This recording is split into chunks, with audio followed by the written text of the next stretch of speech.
Good afternoon, everybody. Thank you for coming to this tipping point session on the Greener, Healthier Homes for All Current Resources and Green and Healthy Homes Initiative update. We're just going to give a couple of minutes for people to come in from the previous session, which I think is just ending, and then in just about 1 or 2 minutes we will go ahead and start the announcements and then get to the presentation as soon as possible.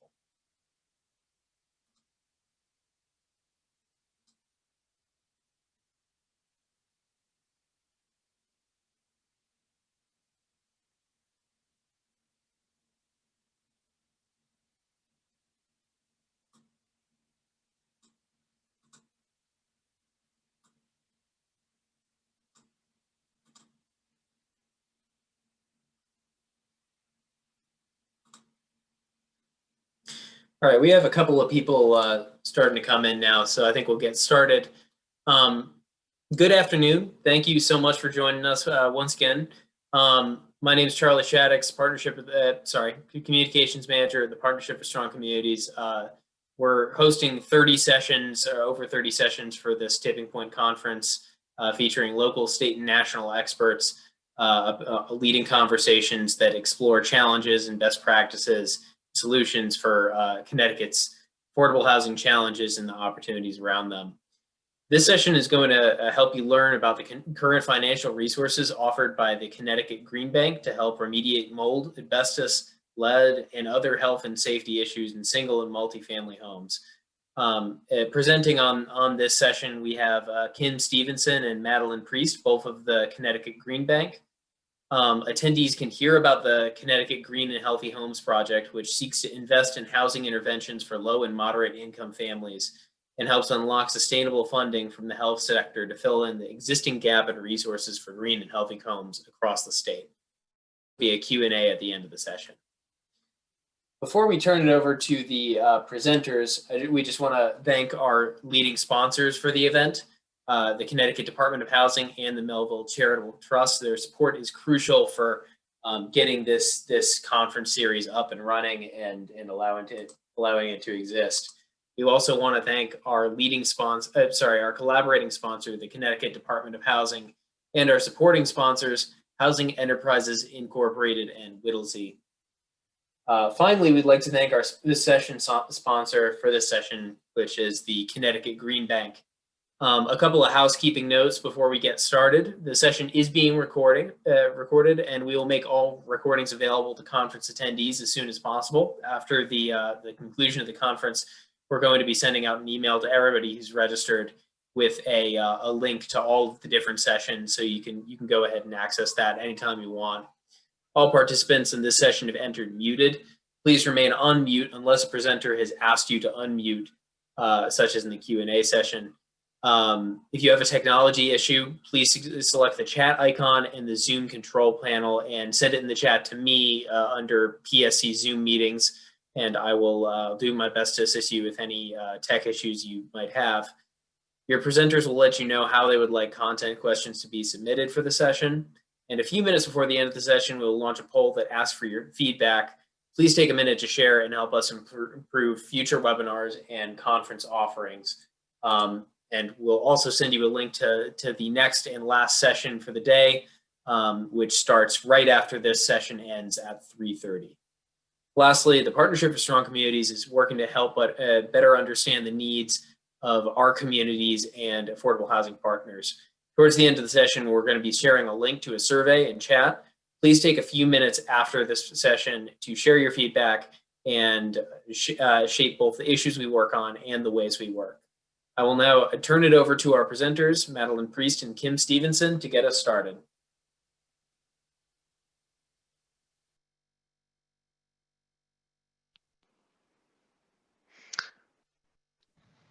Thank you so much, Madeline. I think you're gonna kick us off, yeah. Right? Yeah. So Rudy, if you could advance to the next slide. So just a background on who the Connecticut Green Bank is and why we're here talking to all of you about the kind of connection between energy and housing. The Connecticut Green Bank was created in 2011 to really confront climate change issues for all of society, the whole state, so that we can have a healthier and more prosperous future. We're really doing so by bringing private capital into our economy to be addressing energy, housing, and health related issues kind of collectively together, and working in partnership with other organizations throughout the state to do so. So the first slide, the first program we're going to talk about today is our single family program called the Smart E Loan. And this is for 1 to 4 unit buildings that are owner occupied. As long as one of those units is occupied by the owner and the rest are rented out, they can utilize this program. It is a low interest financing program done through local lenders.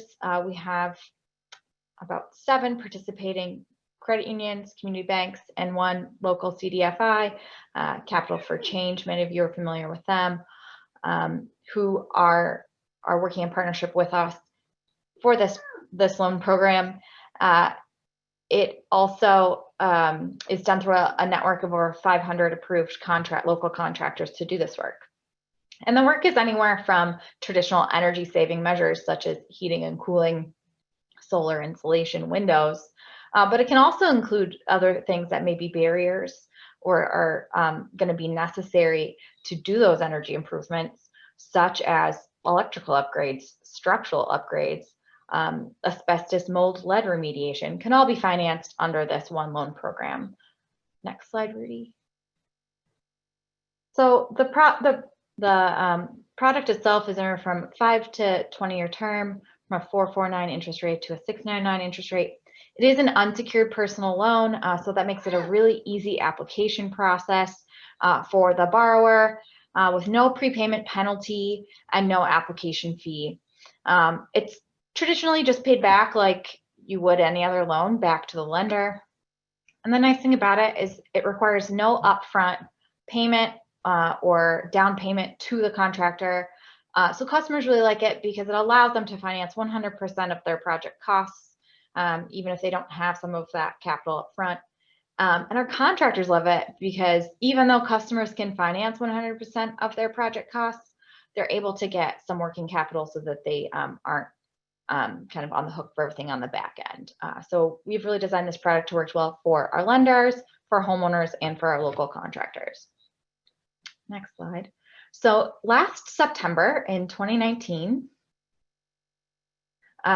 we launched a pilot to really start thinking about and addressing the most common health barriers we were seeing as it relates to energy improvements. You can't do some air sealing in a building, which is some of the most fundamental energy improvements you can be making.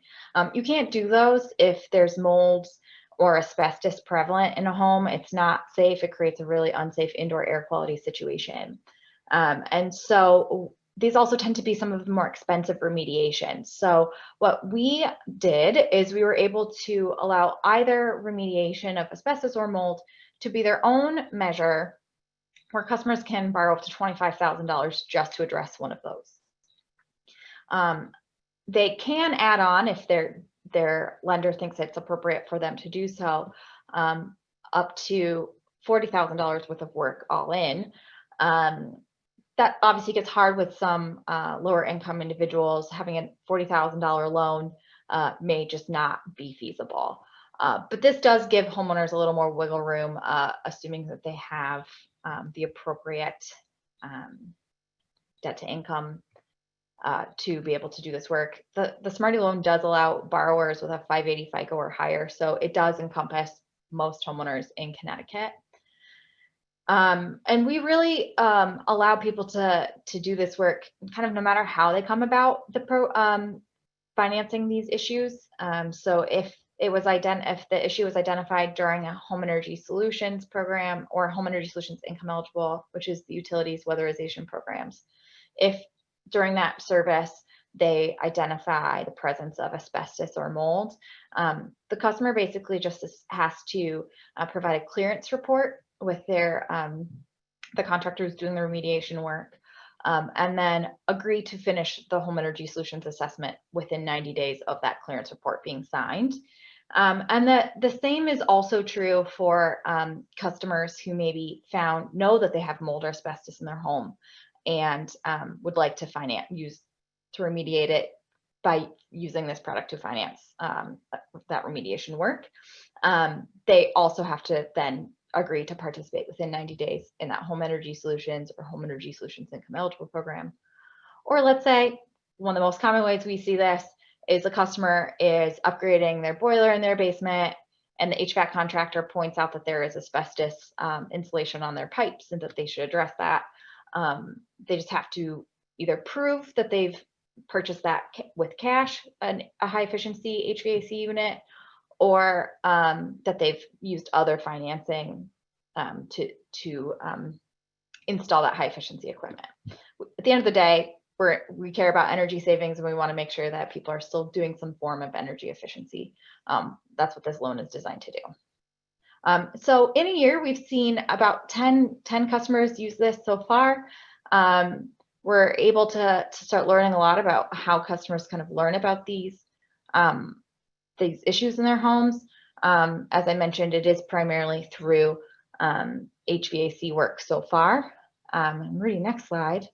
We had a customer in Connecticut, the Kennedy family. They had a young daughter at an older home in Berlin. And as a part of their conversion to natural gas, they discovered that they had asbestos wrapped pipes in their basement. And they were able to use Smart E to remediate the asbestos, as well as convert to higher efficiency HVAC in their home and address that health and safety issue. So they borrowed almost $13,000 and they're expecting to save almost $2,000 annually. So it's really a great option for people who are trying to improve the indoor air quality and the health of their home, both in terms of energy and really just the health issues that may be occurring in the home. So with that, I'm going to pass it back to Kim, who's going to talk about multifamily programs. Great, thank you, Madeline. I guess just a check here in terms of asking questions. I think it would be great if folks could, if you've got questions as we're talking, put them in the chat box. And I'm going to try to talk pretty quickly here. We've got two topics to cover and then leave some time for questions at the end of the session. So Madeline has just talked about the loan resources available at the Connecticut Green Bank for single family properties. I'm going to talk about multifamily programs. So what I'm going to share with you is information on the types of health and safety measures that we can fund through our multifamily loan programs, do a flyover on what those loan programs are, how they work, give you a couple of examples, and then share with you how to get in touch with the Green Bank and learn more. Go ahead, next slide, Rudy. So basically, all of our programs will fund either pre-development work or implementation and remediation of barriers, health and safety barriers that have to be taken care of in order to implement energy improvement measures. So for example, if you need to insulate or weatherize your property and there's mold or there's asbestos inside the property, that has to be all taken care of, removed before you can seal the property, seal the building, because if it's sealed and those issues are there, it's going to create air quality and health and safety issues. So you can see on this slide, these are some examples of health and safety measures that we will fund remediation of: knob and tube wiring, mold and water leaks, asbestos, lead paint, if there's any kind of radon there. In addition, we'll fund costs of any kind of health and safety audits and assessments that are necessary to figure out what's going on with health and safety issues and then what needs to be remediated. Go ahead to the next slide, Rudy. So we have three main program resources for doing this work. We have our Navigator pre-development loan. This is a pre-development loan that overall is designed to fund all of the pre-development, the soft costs that are necessary to design and fund an energy improvement project. But in certain cases, and actually in quite a few cases here in Connecticut, because we've got an old and aging housing stock that has health and safety issues that need to be remediated, part of that pre-development work is likely to include environmental assessments, health and safety assessments that need to be done to figure out what needs to be taken care of in order to implement the energy measures. So the Navigator pre-development loan will fund these soft costs. It's has a term of 2 years, 24 months. It's an unsecured loan. If the property serves low and moderate income residents, it has an interest rate of 1.99%. If the property serves market rate residents, the rate is 3.99. And the way this loan program works is you're not making any payments on the loan during the period that you have the loan. Everything is repaid as a balloon payment at the end when the loan becomes due, or those pre-development costs that get taken out by the term financing that's funding implementation of the measures. You can get more information on this loan at ctgreenbank.com/navigator. Our second loan program is the Lime Loan Program, Loans Improving Multifamily Efficiency. This program is administered by Capital for Change in partnership with the Connecticut Green Bank. It's an implementation loan to fund energy improvements. This is a very flexible loan. It is a loan that is available without a mortgage security, with terms of up to 20 years. Rates range from 6 to 6.99%, and up to 25% of the measures that are funded under this loan program can be for remediation of health and safety issues. More information on this one at ctgreenbank.com/Lime. And then finally, we have the Energize Connecticut Health and Safety Loan Fund. This program is a health and safety only funding program. It provides funding for both pre-development and implementation, remediation of the measures. You can borrow between $10,000 and $300,000 for up to 20 years. The rate is 2.99%. However, it is only available for properties that serve low and moderate income residents. And there's more information on this loan program at ctgreenbank.com/energizect-health and safety loan. Go ahead to the next slide. So we'd just like to provide you with a very brief case study here. One of the projects that we've been working on has been the Success Village Cooperative in Bridgeport, Connecticut. This is a co-op. It's about 1,000 units. It straddles both Bridgeport and Stratford. Has some very complex health and safety issues. You can see in the photograph here down in the bottom right-hand side, there's a picture of the boilers. These are oil-fired boilers that I believe were installed back in the 1950s, maybe a little later than that. Have had big issues. Obviously, they're archaic, they're outdated, and they are sending heat through underground pipes to a campus of buildings, and that piping is covered with asbestos. So they've borrowed money from the Health and Safety Loan Fund for removal of asbestos for a pilot phase they're working on. They've got some major renovation, energy renovation and improvement issues at this property. They're doing it as through a phased approach. And so they've borrowed money from the Health and Safety Loan Fund for the first phase of the work that they're doing. And go ahead to the next slide, Rudy.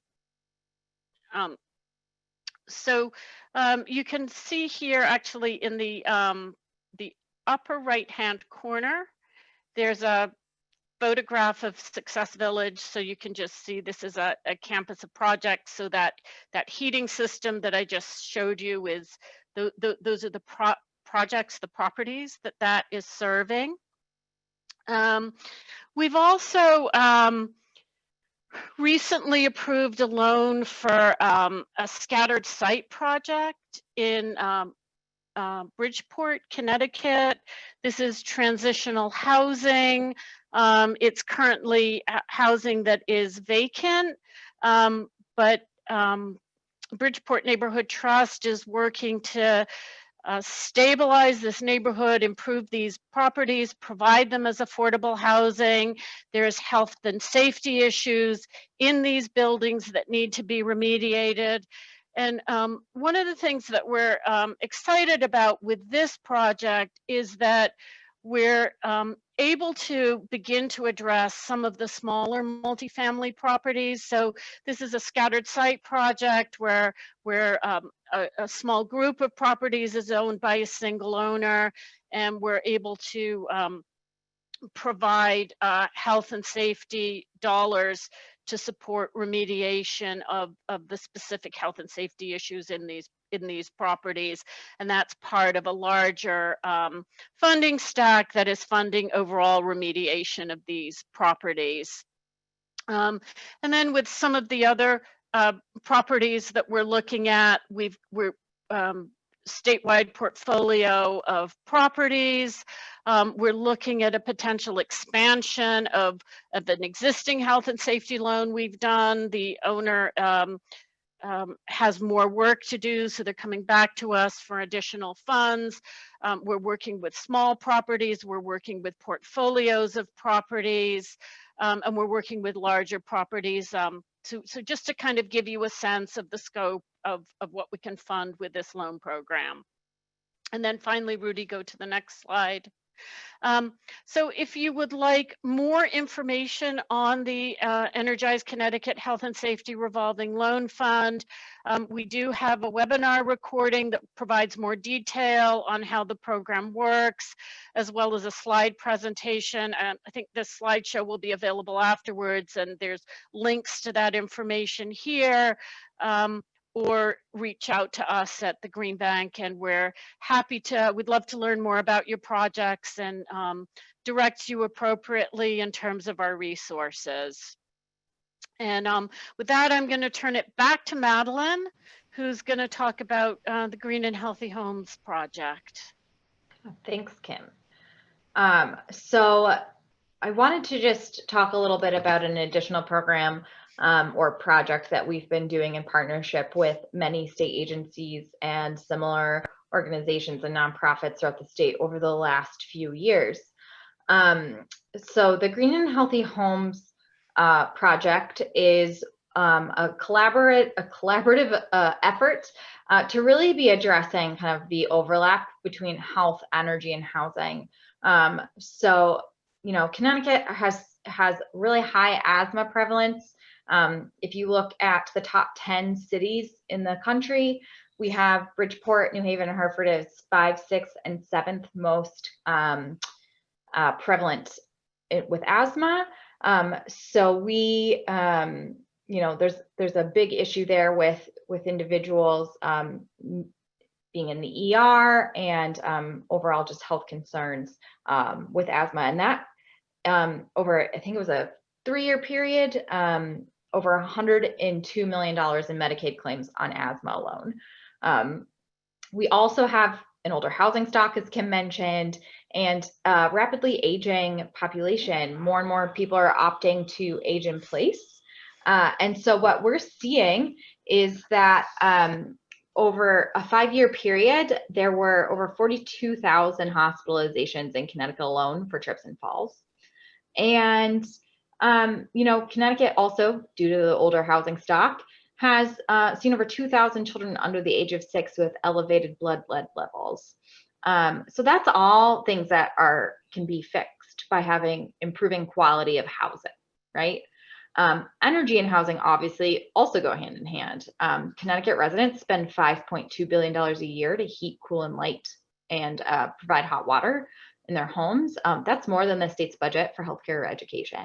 And this is Connecticut residents paying from their own pockets to cover these costs. The concept of energy burden, or the percentage of your income annually that goes towards addressing or paying your energy bills. In Connecticut, our low income households, their energy burden is 60% higher than the national average. We have some of the highest electricity costs in the country and energy costs in the country. And we have an older housing stock, which means you're going through your energy a lot more frequently. Additionally, people who are seeking those utility services for weatherization, 30% of low-income individuals are being turned away due to the prevalence of asbestos, mold, or pests in their home. If you go to the next slide. So our vision here with this project is that kind of no matter how people might come into it seeking to solve health or housing or energy needs, that kind of they'd be collectively would be offered a suite of interventions that would address all of those needs. And what we're really trying to do with this project is to solve the funding gaps. Many great programs already exist in the state of Connecticut for these issues, and and to address them. And we really want to make sure that we're not all competing against each other for grant funding, but really unlocking sustainable long-term funding for years to come to be addressing these issues. And then that allows us to really scale across the state. And if you meet certain qualifications, that you're able to access this funding via Medicaid to address these issues. If you go to the next slide. So we brought together over 230 people have heard about this project, and this have contributed in some way, either by providing us with insight during working groups or helping kind of provide their support at the state agency level, or really helping us put together events and working groups and presentations to really be thinking about overall project design. So if you go to the next slide.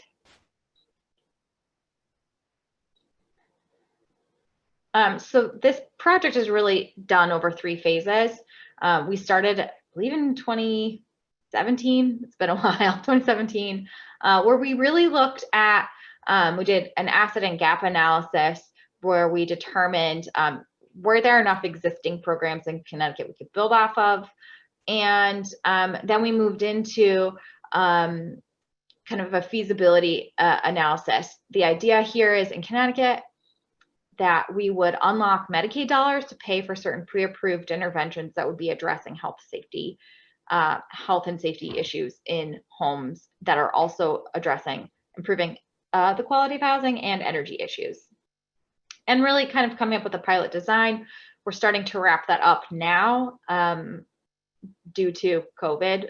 One of our key partners in this pilot design is Department of Public Health, and obviously they have had to focus on more pressing things like a global pandemic.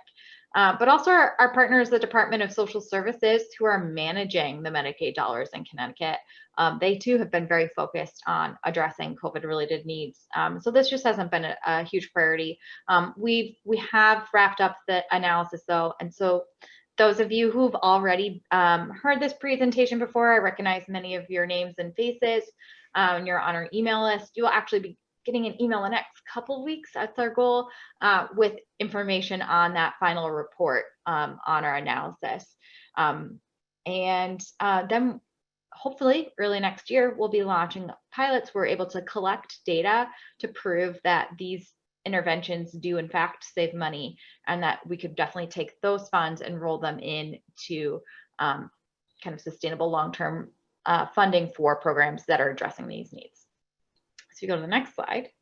Hey, Madeline, it's Kim. I just want to do a time check. We're at the end of our half hour. Okay, I just wanted to highlight one other thing, which if you I think it's one more slide. The idea here, yes. So the idea here is that this again is unlocking funding. It's not really a program or a pilot. That the Green Healthy Homes Initiative is ideally creating a sustainable funding source for other pilots and programs to take advantage of. I think that's it. So you go to the last slide. There we go. That's it. Any questions?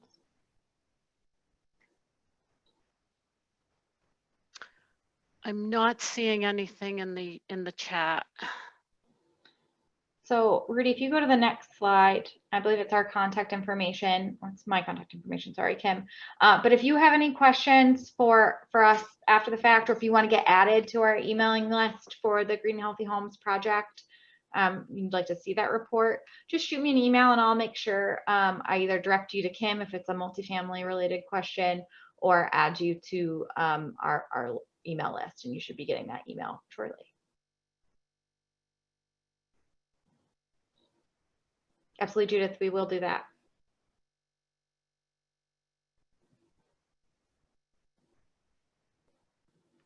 All right. I think that's it. Thank you all. Yeah, thank you. Thank you for taking the time to join. All right, take care.